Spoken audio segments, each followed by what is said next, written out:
Good morning, everybody, and welcome to another episode of Virtual Legality, this time live on the morning of October 24th, 2023. And for those of you that are used to coming in for Hangouts and headlines at this time of day, this is a Virtual Legality because we're going to be diving a little bit deeper into things like bylaws interpretations and rule sets, more than just articles. But we do have an article to look at today. And for those of you that were here last week, you may have seen me talk about this story, NCAA investigating Michigan football amid sign stealing allegations, and how I am self-interested in this story, as I am admittedly, because I am a Michigan Wolverine. I am a graduate of the University of Michigan Law School, and I'm a big fan of the Michigan football program. And if all other things were equal, I would hope that the stories that we discussed last week were not true.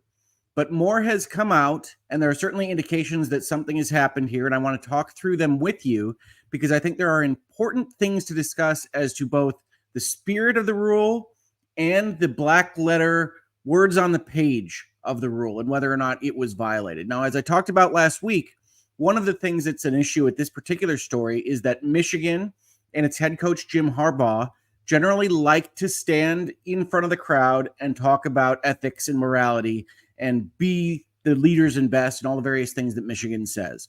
So one of the things that's happening behind the scenes is that to the extent that there is a cheating scandal at Michigan, a lot of folks that are invested in football or the NCAA or sports in general are enjoying seeing Michigan hoisted on its own petard, if you will, right? So Jim Harbaugh is experiencing what many politicians across the world have experienced, which is that if you're going to stand in front and talk about morality and ethics, you better make sure your house is clean.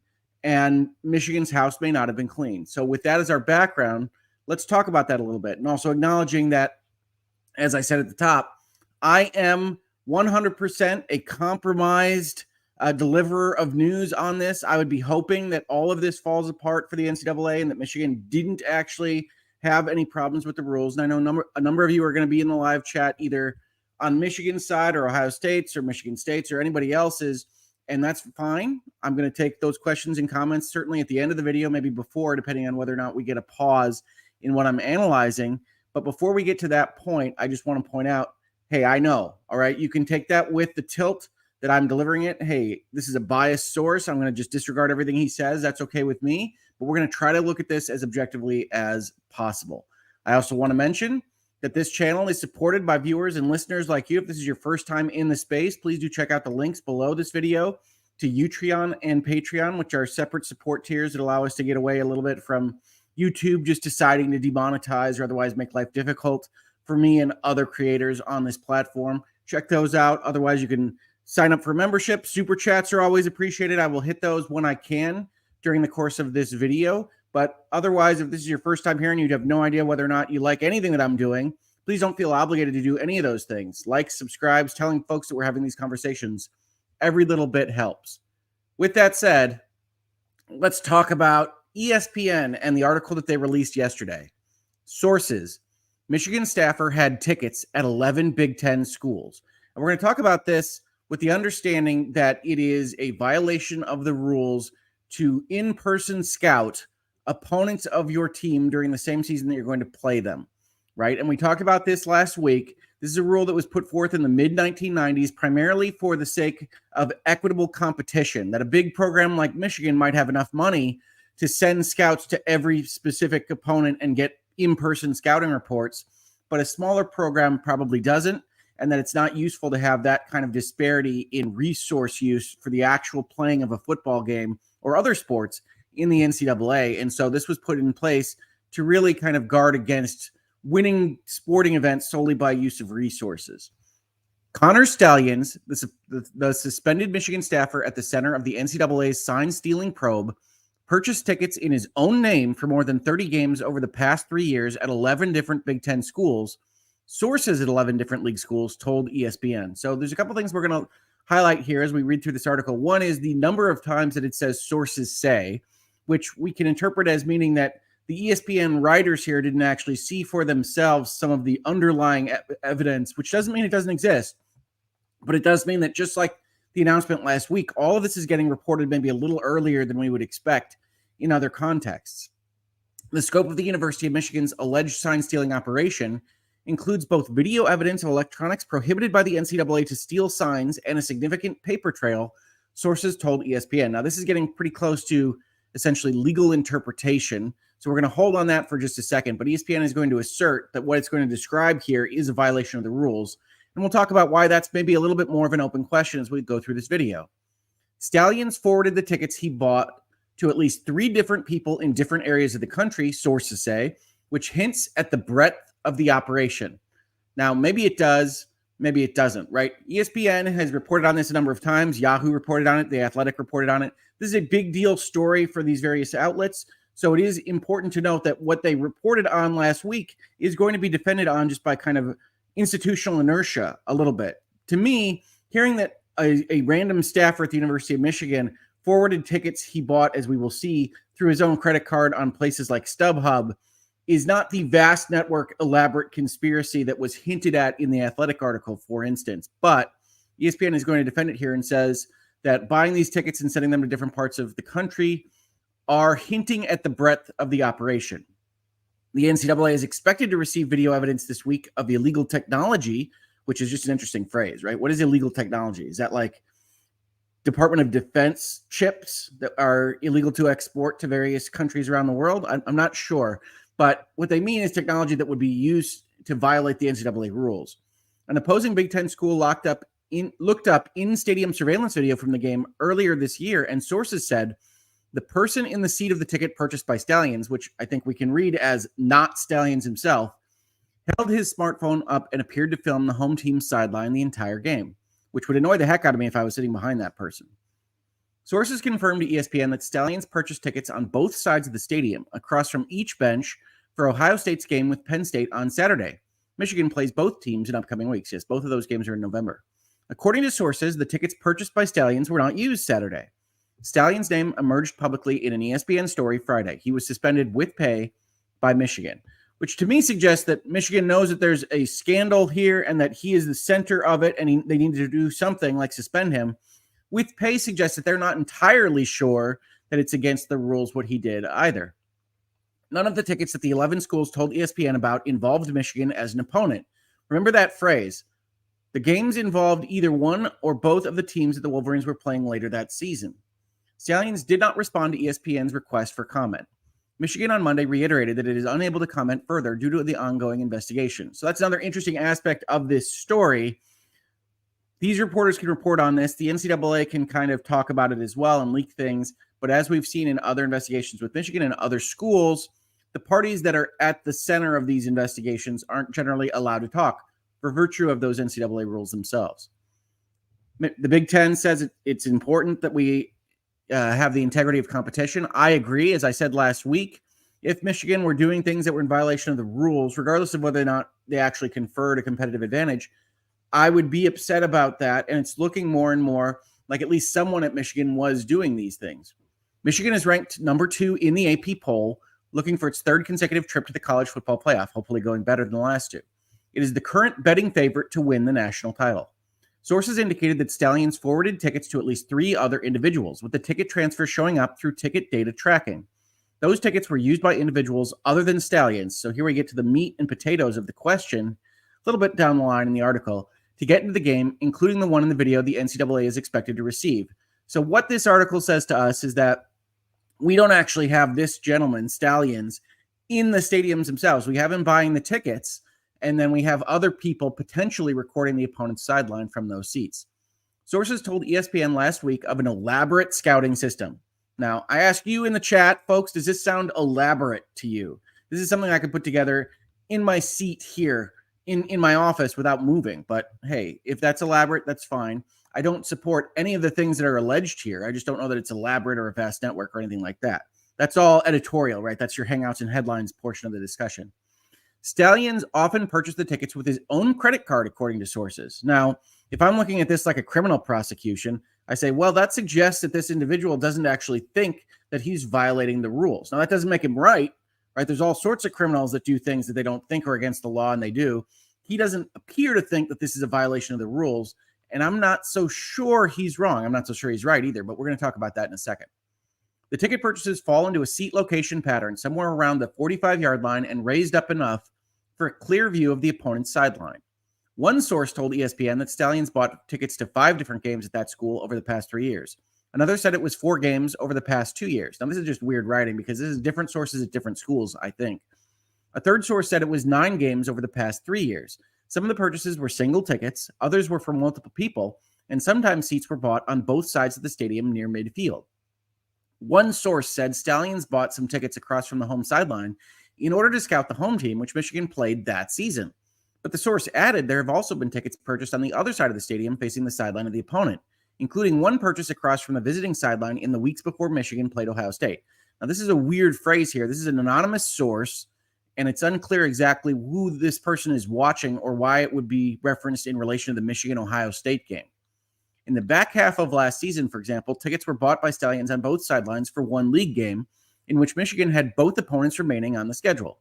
Officials around the Big Ten are upset, according to sources. It seems strange that they can't find these officials themselves for that one. I'm not sure why there needs to be a source directed there, but I'm sure that people are upset, as allegations of this type of coordinated and orchestrated capturing of signals looms as distinctly different allegations than the gamesmanship of attempting to decode signals from across the sideline. Parenthetical, which I'm not sure should be a parenthetical, in-game stealing is not prohibited under NCAA rules. They mean in-game sign stealing. I'm pretty sure that stealing actual things is still illegal. Probably a prohibition under NCAA rules. Definitely a prohibition under the law, but sign stealing is not. So when we think about American football, folks, you think about somebody signaling in plays to the offense or defense of your opponent and figuring out what they're doing in-game while you're on the other sideline, that's allowed. But going in advance to their games and seeing what their signals are and interpreting them early, that's not allowed. Broadly, that's how this is described in ESPN. This is how this is described on Twitter and other social media you might see. But when we actually look at the rules here, what is described as the part of these allegations may or may not be covered. The alleged evidence of the signals being captured on film means the Wolverines could now face more scrutiny for violating an additional NCAA rule. The first NCAA rule in question is scouting in opposing stadiums, which has been in place since 1994. Technically, it's not in opposing stadiums. Again, it's a reference to opposing teams. It would be practices as well. The second potential rule being broken, evidence of which had not been reported prior, could mean that Michigan violated Article 11, subsection H of the NCAA football rulebook. Any attempt to record, either through audio or video means, any signals given by an opposing player, coach, or other team personnel is prohibited. Now, you may be thinking to yourself, hey, didn't I just read that these people are going to games in which Michigan is not participating? And I said, hold on to that phrase. You'd be right, because this rule talks about an opposing player, coach, or other team personnel. And if Michigan isn't playing in that game, it's a little bit unclear how that rule would apply. We'll take a look at that more fulsomely in just a second. It's uncertain who was funding the purchases. Now, I highlighted that in red because this is a big deal, right? We're going to look at this issue and we're going to look at the rules and we're going to talk about some legal technicalities and interpretation of the various rules here on the assumption that Michigan isn't bankrolling Stalions, because there's no indication of that even in the ESPN article. But if Michigan is otherwise funding this, either by paying for his credit card or directing account money to it for this purpose, then Michigan's going to have a big problem. Assuming that isn't the case, then, and we're just dealing with this person, Stalions, then it's a different question under the rules. But the operation included thousands of dollars in ticket sales and the cost of travel to the stadiums. Now, I highlighted this because you just read in this article itself that Stalions isn't going to the games, or at least we have no proof that Stalions is going to the games. And so it's unclear exactly why you would include as part of the, it's ridiculous that he could pay for this, the cost of travel to the stadiums. It doesn't appear that he's going to the games. The schools began discovering Stalions had bought the tickets himself, and it raised suspicions because either the home school or visitors were future Michigan opponents. Stalions is a former captain in the United States Marine Corps who boasted on LinkedIn of his knack for identifying and exploiting critical vulnerabilities and centers of gravity in the opponent's scouting process. He'd been a volunteer at Michigan, according to LinkedIn, from 2015 to 2022, before being hired full-time in May 2022. So that's another important piece of the puzzle. He isn't an employee of the University of Michigan. He isn't an institutional staff member until May of 2022, but he is a volunteer of some kind for the 7 years before that. So it sounds like he's trying to prove his value to the staff in order to get this job that he's offered in May of 2022. The allegations against Michigan, according to ESPN, could be greater than what got the New England Patriots in trouble during the Spygate scandal that unfolded during the 2007 season. The crux of those allegations revolved around in-game taping of opponent signals during Patriots games. The potential of these allegations being added to the NCAA case could increase Harbaugh's exposure to punishment by the NCAA head coach responsibility rules, which essentially state the head coach is responsible for everything that happens in his program, whether they are aware of it or not. We'll take a look at that rule as well. And that's basically the crux of this article, but it certainly raised a lot of discussion on social media and is the reason I wanted to do this video with all of you today. And that's because there are open questions as to whether or not this is actually a violation of the rules. Now, in order to discuss this a little bit more completely, I'm going to refer to this as the Wyld Stalions scandal because I'm just that nerdy. So thank you everybody for putting up with me on that. But let's now take a look at things a little bit more completely. Assuming everything as alleged in the ESPN article is true, this is what we've got. Stalions buys tickets to opponents' games. Stalions sends tickets to third parties. Third parties tape signals in exchange for tickets. And apologies for the reference to taping. I know that this is video recording, but I'm old school. And then sends them back to Stalions. Stalions presumably analyzes the tapes to decode the signs. But the important question is there an NCAA rules violation here? We're going to treat this like a court of law, even though the NCAA is not going to act as a court of law. So stepping back for just a second, the NCAA is the enforcement entity here. So we're going to be looking at its rules, and they're going to interpret them and decide to enforce them or not. But after that, there's going to be the possibility of a lawsuit or other legal action taken if the University of Michigan believes that the NCAA acted outside of the bounds in which they agreed to operate, right? So if you think about this as yourself, if you're working for a company and they've got a handbook for you and they accuse you of violating that handbook and they fire you, there's nothing you can do to prevent that company from taking that action at the time that it takes it. But there is the possibility that you could sue over violation of their own rules, procedures, or arbitrary and capriciousness and these various other things that are going to apply even more significantly to a public university like the University of Michigan. So we have to take a look at this, and we're going to assume for purposes of this conversation that everything ESPN said, even though all of those sources say references are in that article, is true, because that's what a motion to summarily dismiss a set of allegations looks like, right? If we were in a court of law and the plaintiff had put forth what is in the ESPN article, and then we say, kick this out of court, then we're saying kick this out of court, assuming everything they said is true, that there isn't a violation here. So we're going to look at it in that context, but understand that the Big Ten and the NCAA don't have to start with that context. They can interpret their own rules and just decide that there is an enforcement issue here. And I'm going to sit here and tell you that I do think that there is a spirit of the rules violation here. However, we wind up coming out and looking at this thing from a legal specifics standpoint.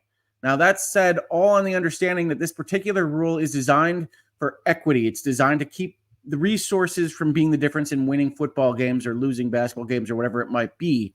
And that nobody realistically thinks that Michigan's sign-stealing operation, to the extent that it existed, is the reason that they beat Michigan State this weekend 49-0. And yes, of course, I'm going to include that here. And no one believes it any more than they believe that Michigan State lost 49-0 because they accidentally put Adolf Hitler on their scoreboard. Yes, I am still a college football fan, so I have to include those things when we're having these discussions. But nobody believes that this is that big of a difference. And yet we're still going to talk about it because it's important that we look at whether or not the rules were violated. Now, importantly, in Yahoo Sports' article that we didn't look at last week, but was covered at the same time, we do have reference to the fact that, again, stealing signals is okay, but it's the method that you steal the signals that is the potential problem under the rules. And further, that Ohio State, who you're going to hear a lot from either on social media or maybe even in this chat, changed their signals before the game last year, and Michigan still beat them. So we're not talking necessarily about the difference between wins and losses, which is important when we're talking about penalties like vacating of wins. But it's very difficult to unwind that question from what effect they might have had on the game if Michigan had some kind of untoward advantage in many of these games. Certainly not the Ohio State game where they said that they changed things up. Not the Michigan State game where they essentially ran their plays in rather than signal them throughout the game. But you can see here in the Yahoo Sports article what appears to be described in the ESPN article we just read. One Big Ten school coach said Michigan used backdoor methods to obtain signage information. Word had spread enough that one Big Ten school feared Michigan staff members were in attendance at one of their games earlier in the season capturing signals. The real question is if it's not staff members, but it's somebody that a staff member gave tickets to in exchange for video information, is that covered? So let's take a look at the rule itself. And let's grab this super chat first. Stephanie Coker, thank you so much for supporting the channel. Let me see if I can grab this here. Wait, there are 11 Big Ten schools? There are 14 Big Ten schools, Stephanie Coker. Yeah, we're good at math in America. There used to be 10 Big Ten schools. There have been 11 basically my whole life. Penn State was the 11th. They had a cool logo where the shadow was actually the number 11. But there have been 14 for a good long time now, and I think it goes up to like 20 next year because we're adding the Pacific Coast to the Big Ten. USC and UCLA are joining next year. It's been a wild time in NCAA football. Sorry about that. All right. Yes. As Tigerette here says, as we do in virtual legality, let's look at some primary source material. Absolutely. All right. So this is the NCAA Bylaws 11.6.1. And unfortunately, even though most sets of bylaws and rules that govern organizations are written by lawyers, there's a lot here that doesn't seem, at bare minimum, either to be written by lawyers or gifted lawyers, right? Per my ethics rules, I'm not allowed to disparage the legal work of other people, but if this was written by lawyers, they made a lot of mistakes. So let's take a look at 11.6. 11.6.1, off-campus in-person scouting is prohibited. Off-campus in-person scouting of future opponents in the same season is prohibited, except as provided in bylaws 11.6.1.1 and 11.6.1.2. And then you see adopted 94, effective 94, revised in 97, revised in 13, revised in 14. We've got other revisions we're going to talk about in just a second. An institutional staff member may scout future opponents also participating in the same event at the same site. So that's an exception to the rule. So we've got a couple of things already happening just in terms of this interpretation. One, off-campus in-person scouting of future opponents is prohibited, but an institutional staff member may scout future opponents participating in the same event at the same site. What is scouting? Do you know? It's a little different than attending because the next rule is going to say an institutional staff member may attend a contest in the institution's conference championship or an NCAA championship contest in which a future opponent participates. So they can attend. That's different than scouting. Generally speaking, we don't like to see the verbs change here across this rule, but we're going to talk about why that happens in just a minute. The other question here is if we've got off-campus in-person scouting of future opponents is prohibited, in-person has to be given effect, right? When we're reading contract terms, when we're thinking about how a document actually reads, we have to give effect to all the language and not just exempt it from the sentence. So if Connor Stalions, Wyld Stalions, was smart enough to only send other people in his stead, is that in-person scouting? You might be inclined to say, well, yes, that's a human being, so it's in person. It's somebody's person. But when we look at these rules, the only people that are bound by it are the member institutions and their staff members. The NCAA is not a government. It doesn't have the authority to bind every person on earth or every person in the country to its rule set. So what does in-person mean? Generally speaking, you'd assume it means the in-person staff member, right? When we get to the exceptions, we're talking about institutional staff members. Now, is somebody who agrees to send video information back to Wyld Stalions an institutional staff member? You could make the case that they are, but we're going to see why that case probably falls apart when we look at some of the proposals and ways that this rule was changed pretty recently. So let's take a look at the Division I proposal for 2020 here, February 7th, I believe, 2020, where they changed some of the language in this rule as ambiguous and over-encompassing. So when we make rules, when we talk about rules, when we talk about laws, when we talk about statutes, when we talk about bylaws and contract terms, one of the things that you learn very early on in law school is that any given rules drafted by humans is going to have mistakes, it's going to have holes, it's going to have loopholes, various things, technical exemptions that you hear about in the media. Because when you draft a rule, you're talking about future events. And if you draft it over broadly, you're going to overcapture things that you don't want to capture behaviorally. And if you draft it too narrowly, you might not cover everything that you think you covered. So you have to go through this process, generally with lawyers, but not always, of looking at what rules you want to put forward and seeing exactly what you actually want to cover as part of this process. So let's take a look at 11.6.1's revisions here. So this section, 11.01.5, talks about student assistant coaches, and then 0.6 talks about volunteer coaches. And what they used to say is is not involved in contacting and evaluating prospective student athletes off campus or scouting opponents off campus, and does not perform recruiting coordination functions for grad assistant coaches, right, students? Same for volunteers. And they stripped that language out of those prohibitions. Why? Because it's already covered in the blanket prohibition. Off-campus, in-person scouting of future opponents is prohibited. But what the exceptions used to say is an institution's coaching staff may scout future opponents at the same site, and an institution's coaching staff may attend a contest for the conference championship.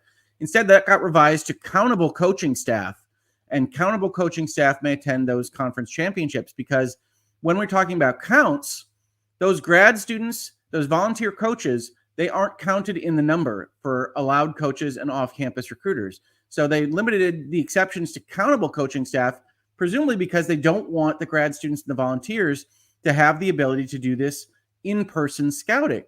So that all makes sense, except when you realize that the rule we just read doesn't use the phrase countable coaching staff, right? It uses institutional staff members. Why? Because the NCAA layered on another amendment to this section, presumably with the right hand not talking to the left hand, and revised it away from what we just looked at, right? So in 2019, well, see, this is before that. So we've got, but it goes effective August 1st, 2021. I got to tell you, this website and these bylaws are more difficult to read than most government statute databases if you look at them. So it's really interesting. But if you look at what they changed here, they said in-person scouting prohibition, same as we read, same event at the same site. An institutional staff member may scout future opponents also participating in the same event. So they changed it to that language we were talking about. Why did they change it? Currently, only members of an institution's coaching staff are permitted to attend a contest involving future opponents participating in the same event at the same site, or at a conference or NCAA championship event. As a result, all other non-coaching staff members, for example, the director of operations, are technically prohibited from attending such events on days when their team is not competing. This standard presents practical challenges, is difficult to monitor, and does little to promote competitive equity because non-coaching staff members are precluded from providing technical or tactical instruction directly to student athletes. So they said, hey, you know what?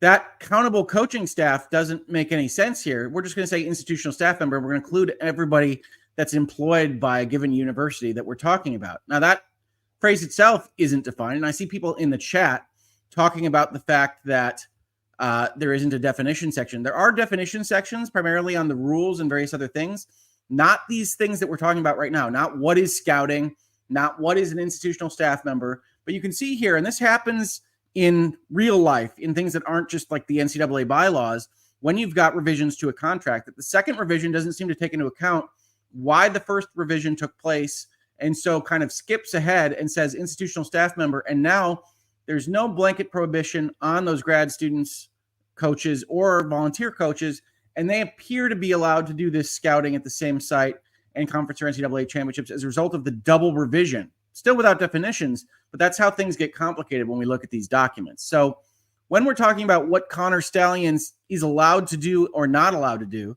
it's a question of whether or not what he is accused of doing by sending tickets to other people counts as in-person scouting. The other aspect of this is that it can't be just that there's a person there, because people are taking the TV video recordings that we are sure various coaches are allowed to use. Why? Because coaches use those video recordings all the time. So it has to be something more than that. And it could be that we're talking about agents. We're talking about somebody that's directed by an institutional member here, but we don't have the definitions to actually bring us to that point. So if I'm being presented this scheme, as it were, across the desk from myself at my firm, and someone says, is this allowed? I say, I think it goes against the spirit of the rules, but I'm not so sure this actually covers what you're concerned about. Why? Because it doesn't include using people that aren't related to the school as part of your plan. Let's see here. Let's make sure we get to the right. Now, the counter argument to that is that, look, at least once Stalions becomes an employee of the university, it's a little bit of an open question when he's not, and we'll talk about that in just a second as well.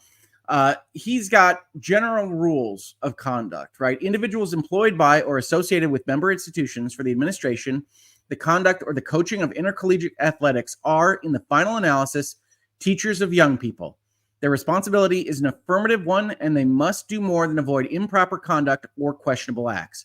Their own moral values must be so certain and positive that those younger and more pliable will be induced or influenced by a fine example. Much more is expected of them than of the less critically placed citizen. Well, the NCAA also feels highly of itself, doesn't it? But when we talk about that, that's the kind of thing where it says, all right, if Stalions is going forward and doing this thing in an effort to avoid violating the rule on its face, then that in of itself could be a rule violation, because actions taken to skirt the rules are in and of themselves probably not exemplary conduct. So as I sit here and say the spirit of the rule is broken, this is an area where I think the NCAA could punish or ask for punishment of Stalions and even the university because of the breadth and scope of what's being attempted here to avoid the direct application of the rules. Will they do that? I can't speak to that, but I do think it's worth noting that all of that exists. But going back to the accountable coach question, I think it's worth noting that, as you saw in the description of the reasons for the amendment to the scouting question, that what the NCAA is most concerned with are people that have direct impact or association with the student athletes themselves. So accountable coach is an institutional staff member or any other individual outside the institution with whom the institution has made arrangements, who engages in off-campus recruiting activities or provides technical or tactical instruction related to a sport. Now, if that were it, probably the people who are taking video for Wyld Stalions would be subject to the accountable coach number. But the second proviso here is that tactical or technical instruction has to be to a student athlete. They're really concerned about the people who are directly interacting with the athletes themselves, rather than this kind of secondary layer of individuals. So from a technical legal perspective, I look at that particular rule and say, I'm not entirely certain that this rule was violated by using another person. And I say that on the understanding that lawyers, people in general, have a solution to this that is often implicated in rule sets, right? If you look at, for instance, the Michigan Rules of Conduct for Lawyers, as adapted by my bar, it is professional misconduct for a lawyer to violate or attempt to violate the rules of professional conduct, knowingly assist or induce another to do so, or do so through the acts of another. That's not the most complicated set of rules to actually draft for this, right? You just say, if you're doing it through another person, it still constitutes your violation, and then you've got it covered. The NCAA doesn't want to do that because there's no easy way to say you're not allowed to get video of something through another person, because there's always a cameraman. There's always somebody that is taking the video that you're allowed to use. And so the NCAA chose on this more narrow definition. And I think at the end of the day, to the extent Michigan goes forward with this, the NCAA either punishes them or doesn't. This set of rules that we're going over today is going to have to be buttoned up a little bit to at least talk about using other people outside of the institution to get done what you couldn't knowingly do yourself. So that's going to be something I think the NCAA is going to have to look at the end of this, but it doesn't mean it's necessarily a violation today. So with that said, let's also talk about another unusual thing, right? We talked about Wyld Stalions being a volunteer for 7 years before he was hired in 2022. It's worth noting that the volunteer coach bylaw says the following. In sports other than football and basketball, a volunteer coach is any coach who does not receive compensation or remuneration from the institution's athletics department or any organization funded in whole or in part by the athletics department, or that is involved primarily in the promotion of the institution's athletics program. The following provisions shall apply. The individual is prohibited from contacting and evaluating prospective student athletes off campus or from scouting opponents off campus, and may not perform recruiting coordination functions. Volunteers are not allowed to go out and represent the school, either looking at perspectives or scouting opponents, which makes sense. But you'll note that the start of this provision is in sports other than football and basketball. And I had somebody contact me yesterday and say, I'm unclear as to what a volunteer rule is for football and basketball. And the answer appears to be that you don't have volunteer coaches in football or basketball. We can take a look at one of the documents here from a different university, the College of Charleston, and how they try to comply with NCAA Bylaw 11. They say you have to go through Athletics Compliance Office, and in sports in which the NCAA rules permit the use of a volunteer coach, other than football and basketball, if the program chooses to involve a volunteer coach, the volunteer coach and head coach must meet with athletics compliance before they get signed up. And then the volunteer coach has to sign things like this. they are prohibited from scouting opponents off campus and things about their compensation. So the rule appears to be that you can't be a volunteer coach inside your organization in football or basketball, the revenue sports or the so-called revenue sports in the NCAA that tend to have people that want to glom on to the university or to the program because they're big fans, right? And it's possible that Wyld Stalions was a big fan of the University of Michigan, and that's why he wanted to work with them and prove his worth over the course of 7 years. I strongly expect that if this is in fact the case, that he did this, then you're going to have more information come out that suggests that he was in fact paying for people to go to these various games and report back on signals. But is that a violation for the university itself? I'm not as sure. Tigerette asks, so we're talking about exploiting gray area loopholes to stay within bounds. This appears why some folks call schools cheaters when they really mean your ethics don't fit my ethics. Understand that when I talk about this situation, I think that this is a violation of the spirit of the rules. I think that this is a kind of cheating. I do not like that my school seems to have been involved in this. But as a lawyer, I look at, will the NCAA punish the school? Probably. Will they ultimately win that punishment if the school decided to sue them back? And I'm not as sure about that. Now, the University of Michigan has historically not been a terribly litigious member of the NCAA, and they've generally acceded to investigation requests and things like that. So I expect the university to basically take what the NCAA gives it on this, but we will see. So thank you for the question, Tigerette. And folks, if you want to ask a question, you saw me highlight a super chat. That's fine. I always appreciate that support. But if you put an @Hoeg Law, those tend to pop up, and I see those a little bit better, and I could answer those questions as part of this video.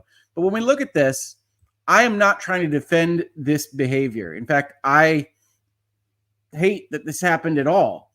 But I think the story being told of a vast network or an extensive and elaborate scheme is probably a little overblown. And it certainly rings to me more of a Michigan fan that wanted to be involved with the program, trying to prove his worth by getting signals from these various other teams and proving to the staff that he could decode them. Now, does that mean that the staff knew that he was decoding them with essentially illicit materials, or that he was decoding them on the day? We don't know. And unfortunately, under the NCAA rules, that means that probably Jim Harbaugh is going to be held responsible for those things because the head coach is where the buck stops on this. But is it the case that the head coach knew about this? I don't know. I do think this is more important than some of the other quote-unquote cheating scandals you've seen at other schools, because this does go directly to the playing of the sport, right? Some other things, whether it's paying for students or cutting them like an NFL team and oversubscribing scholarships and things of that nature that I think are in violation of the spirit, aren't as directly associated with the playing of the game as it is in this particular case. So I think this is terrible. Or as Katie Cotton says here, this behavior is gross. It sounds like Wyld Stalions was a rogue agent, but they are definitely going to punish Harbaugh. Well, again, I think if you stand up in front and say, we need to be more ethical and we need to be more moral, and I'm going to be the pinnacle of that, you got to make sure your house is clean. So to the extent that it wasn't, I don't disagree with people being in favor of punishing Michigan. Of course, this particular year, this is as strong a Michigan team as has ever been in my life. So I would hope it doesn't hit them too hard this year, but I understand everybody that comes into my chat or social media or otherwise and says, throw the book at them for this, even if we don't think that it really changed the results of many of their games. So I sit here and I'm torn, right? Because I think you need to follow the rules. I like to be a supporter of a team and program that I think is following the rules and doing the best that they can. But is it possible that a specific person within a program could do something like this without the knowledge of the university? Yes, I think that that is in fact the case. I think that could be what happened here. And one of the things that is a real interesting point that is yet to be kind of shown is whether the University of Michigan helped pay for it, because that'll be the silver bullet. If you want the University of Michigan to get punished, if you want wins vacated, potentially postseason prohibitions, that's what you're looking for. That's the piece of evidence that you need, is that the University of Michigan helped pay for this somehow. But yeah, as it stands right now, I don't think that they have that much of a case. And we saw the ESPN article about recording, right? That was another aspect of what they brought up, and we'll see if I can get this to load. Sometimes it doesn't load, and sometimes it does. We'll see in the football rules book here, and we'll have to set this back up as we do, that there is a generalized rule of ethics, as we saw as part of the NCAA bylaws. The NCAA Football Rules Committee has extraordinary pride in the football code, which was introduced in 1916 and has been updated several times. These guidelines form a harmony of agreement among coaches, players, game officials, and administrators that places each contest in an environment of fairness and sportsmanship. So if we were looking at this as a contract, we would think about this as essentially the rule of good faith and fair dealing, right? That when we look at a contract, as you just saw me do with respect to the bylaws, we can always go in and find spaces that aren't covered either by necessity or due to bad drafting. And when you find those places, the question is, okay, can you do whatever it is that you want to do under the contract because it's allowed by the black letter of the words on the page? And the answer that we put forth in the common law is no, you can't just violate the complete spirit of the contract, because we have to have some measure of trust between parties to actually affect an economy in this country and in others. And so this is the equivalent of that, a kind of equitable principle. Hey, we want to be fair. We want to have sportsmanship. It is noted that the code emphasizes the following unethical practices: using the helmet as a weapon.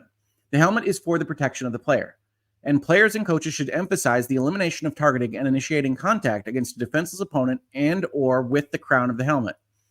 Every participant in the collegiate football scene shares a responsibility for ethical conduct that enhances the future of this American tradition. Now, notably, what you won't find here is sign stealing is unethical, right? Disconcerting signals and pre-snap actions is different than what we're talking about here. That's essentially faking the snap count on the defense, feigning an injury, all these various things, unsportsmanlike conduct, control of the sideline. All of these things are potential issues for sportsmanship, and we want to make sure that we're fair and sportsmanlike as much as possible. And certainly what is described by Wyld Stalions here is a notion that Michigan was cheating the spirit of the rules, and I don't really disagree with that if everything that is described in that ESPN article is proven. But when they start to go and try to attach it to bylaws and rules of football, that's where I start to have an issue. So first, let's start out with the rules of football. NCAA football rules and interpretations have been designated as either administrative rules or conduct rules. Typically, administrative rules are those dealing with preparation for the contest. Conduct rules are those that have to do directly with the playing of the contest. Such administrative rules may be altered by the mutual consent of the competing institutions. Others are unalterable. No conduct rule may be changed by mutual consent. So these rules are divided into essentially how you prep for a game and how you organize your stadium and various things, and then how you play football. And so they say administrative rules that may not be altered include these various ones, including 11.1. We'll get there in just a second. Administrative rules that may be altered by game management without mutual consent include a bunch of the exceptions and things like that, where the two parties can agree on things related to like what uniforms they're going to wear. But let's get down to what ESPN said was a potential problem here, specifically with the individual that is videotaping the game. And they point us to Article 11, subsection H. And we'll see if I can find it properly here. Now, it's important to note in this section that we're talking about Rule 1, the game, the field, the players, and equipment. And it talks about things like the head coach's certification and prohibited field equipment. Article 11, jurisdiction regarding the presence and location of communication equipment within the playing enclosure resides with game management personnel. So that's the overall rule. When we're talking about communication equipment, cameras and sound devices within the playing enclosure where you're actually playing the game, that resides with game management. Television, replay, or monitor equipment is prohibited on the sidelines, press box, or other locations within the playing enclosure for coaching purposes during the game. Motion pictures, any type of film, facsimile machines, videotapes, photographs, wiring transmission machines, and computers may not be used by coaches or for coaching purposes anytime during the game or between periods. Computers, tablets, etc. are not allowed in the coaching booth. So this rule, as you can probably tell already, is about how a team on the sidelines of a game that they are in conducts itself and uses monitoring equipment. Monitors may be used only to view the live telecast or webcast. The home team is responsible for assuring identical television capability in the coach's booth of both teams. This capability may not include replay equipment or recorders. A monitor is permitted on the sideline only to assist team medical staffs in the diagnosis and treatment of student athletes. Similarly, the rest of the rules are much like that. Drones are not allowed on the field or the team area when squad members are present within the playing enclosure. Microphones attached to coaches during the game for media transmission are prohibited. And then we get to H. Any attempt to record, either through audio or video, means any signals given by an opposing player, coach, or other team personnel is prohibited. And that's what ESPN points to as potentially violated by, again, a third party given tickets by Wyld Stalions to record signals. But the big problem you have here, definitionally, and is implied by the various rules in this section and where this section appears, is that we're really only talking about the teams that are participating in the game itself. What is an opposing player, coach, or other team personnel to a person sitting in the stands watching a game? They aren't a member of either party. And in fact, ESPN makes careful to note that these tickets are to games that Michigan isn't participating in. So when we talk about this particular rule, this doesn't appear to be violated either. Now, again, I think the spirit of the rule is that you don't send people to scout, and this is an aspect of scouting. So you go back to that NCAA Bylaws rule to discuss whether there's a violation there. But this, H, doesn't appear to be applicable at all, and I would be surprised if the NCAA actually pursued action on this, regardless of whether or not someone is using their iPhone or not to record the signals at the line. The question is really this bylaws question, and not so much whether or not recording was used. That doesn't really change much of anything other than detail the mechanism by which Michigan may be illicitly getting information that it shouldn't have in order to do the decoding, which again, I think is a problem, and I think probably should result in Michigan being punished. I question whether or not that punishment should involve the victories and status of the current team, but reasonable minds can differ on that. And certainly I am compromised and biased towards what I think should happen to Michigan football. So please take that with the grain of salt I intend.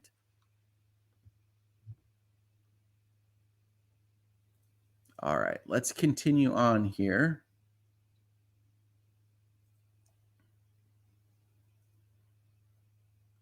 Okay. All right. I think that's basically all I wanted to talk about here today. So the issue is, again, going back to the assuming everything is alleged, is this a loophole or is this a violation?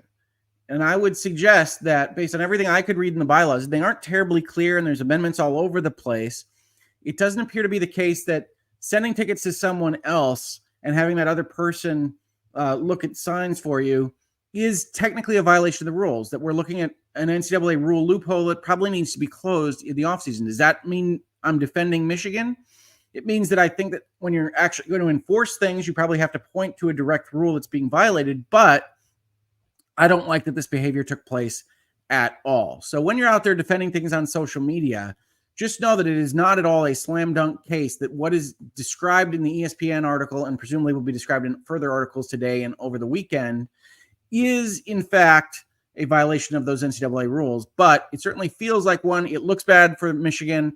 I feel bad that this is all happening to my team that I love, but I want to look at things objectively, and objectively, I'm not so sure that what we aren't looking at is someone that is trying to push the very edges of what the rules allow. And that's something I see a lot in my practice with things that are more important than the NCAA bylaws. So we'll see. Again, that silver bullet you're looking for is this question posed in the chat. Is Michigan paying for this? If the university is paying for this, that is going to be a silver bullet against the university, because if they're the member institution, they have agreed to the bylaws directly rather than Joe Schmo who got tickets from Wyld Stalions. So is Michigan paying for this is a question. Last week we talked about the fact that it didn't seem likely that Michigan could be completely unaware of all of this if Stalions was going to these places on Saturdays, because Michigan plays its games during the same time Big Ten games are played across the country. But if he's paying for others and just showing up every week with how to decode the signals, there isn't anything obvious there, especially since signal decoding is allowed. Everybody has a member on staff that is trying to decode signals as part of football, that he's decoding them not because he's a genius, but because he's using illicit information. So I think there is a question there. But again, I understand everybody that looks at Jim Harbaugh and says, you're out there preening, you're taking pictures with the Pope, for God's sakes. You can't have a cheating scandal at your school. And I do think that they're right in saying that that's a reason to be upset about these various things. Eric asked a question, is there a new rule about using illegal materials regardless of how it was obtained? If the video of the sidelines were mysteriously dropped in the coach's emails, is that not still against the rules? I don't think it would be against the rules, right? They're not allowed to scout personally. And again, that's to save money, to allow for equity between the various resourced programs. So if you just got tapes, I'm not sure that would be against the rules. And I want to say this, I'm using the phrase Wyld Stalions so that we can remember the scandal and everything else. But I do think that when we talk about decoding those signals on the fly, if you're doing it from an iPhone tape at the 45-yard line in a stadium with all the stuff that's happening at a college football game, and you're doing it and actually being helpful to the football program, you actually are probably skilled and talented in decoding these things in a way that most people aren't. I'm not sure this is actually something that can be replicated by everybody on earth, right? I don't know that you can always find a Wyld Stalions that can pull this off for you.